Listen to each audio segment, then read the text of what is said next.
ওহো, খাবারটা যা ছিল না। তো বন্ধুরা, তোমরা সবাই কেমন আছো? আজকের কুলপি রাজমেলাতে গিয়ে প্রথমেই আমরা ঠাকুরের কাছে দর্শন দিলাম। কুলপি রাজমেলাতে এইরকম একটা কাগজে রাধাকৃষ্ণ দেখে যেন জীবনটা জুড়িয়ে গেল। তারপর লক্ষ্মীনারায়ণের এই সিনটা যা ছিল না, তো এখান থেকে সেরে আমরা নৈহাটির বড় মার কাছে চলে গেলাম মাকে দর্শন করার। চলে গেলাম অ্যামাজনের জঙ্গলে, সেখানে জঙ্গলের বীভৎস দৃশ্য দেখার পরে আমরা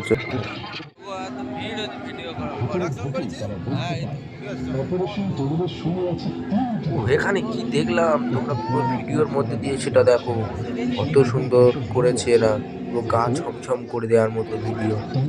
এখানে এখানে মর্গে একটা মানুষকে ওরা কেটে কি করছে দেখো। তারপরে সেলাইনের বোতল দিয়ে এখানে একটা রাক্ষস বানিয়েছে।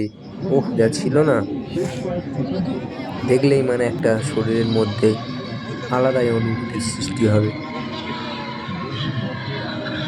তারপর এই ভূতটাকে দেখে তো আমার প্যান্টে হালকা মানে হয়ে যাচ্ছে, কিন্তু সেটাকে সামনে নিয়ে আমরা আগের দিকেই এগোতে থাকলাম।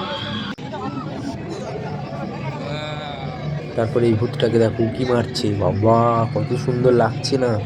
তো বন্ধুরা, এইভাবেই আমরা পুরোটা ঘুরলাম।